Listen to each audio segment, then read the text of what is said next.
አንድ ደቂቃ ባልሞላ ጊዜ ውስጥ ድል በአድዋ ሙዚየም። መላው የስፖርት ቤተሰብ በጉጉት ሲጠብቅ የነበረው የጆኒና የንቃተ ህሊና የኤምኤምኤ ፍልሚያ ባልተጠበቀ ፍጥነት ተጠናቋል። ጆኒ እንዴት አንድ ደቂቃ ባልሞላ ጊዜ ውስጥ ተጋጣሚውን ሊዘራው ቻለ?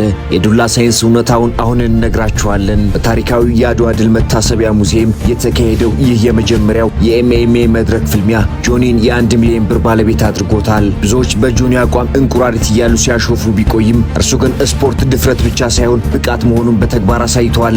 ይህም የአኪያማና የሜልቪን ማንሆፍን ፍልሚያ ያስታውሰናል። ለመሆኑ ጆኒ እንዴት አሸነፈ?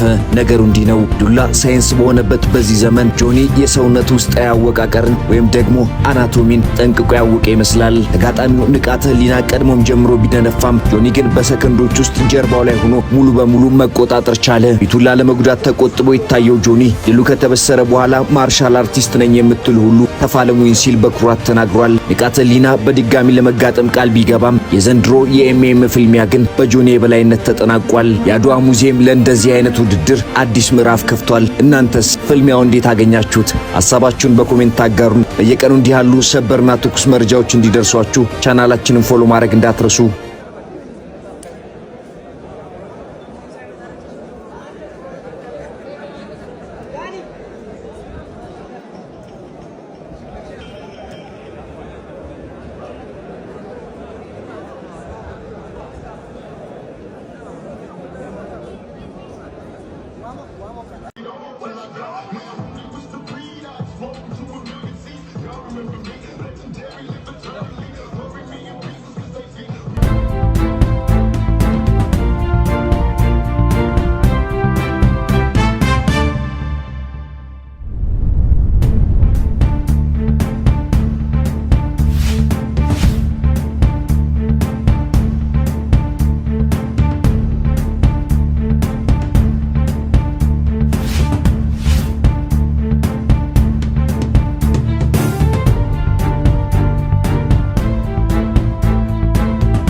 ብራዘር እኔ ጨዋታውን ልጫወት ሳይሆን ልቀይር ነው የመጣሁት። አታዩም እንዴ የቻሌንጁ ዓለም እየተቀየረ እንዳለ፣ ከፑሻፕ ወደ ፋይት እየሄደ እንዳለ? ዳስ ዋት ንቃተ ህሊና ዲድ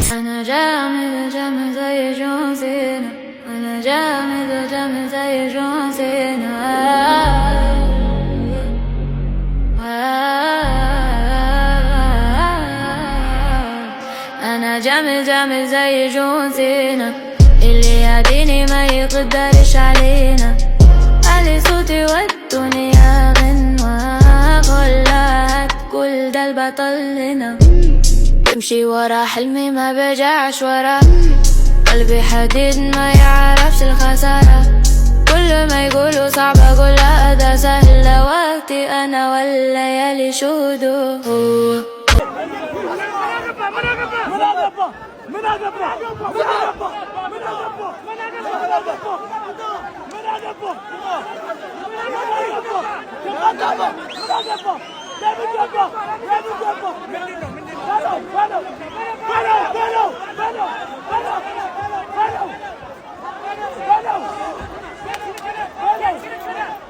Johnny!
አለቀ።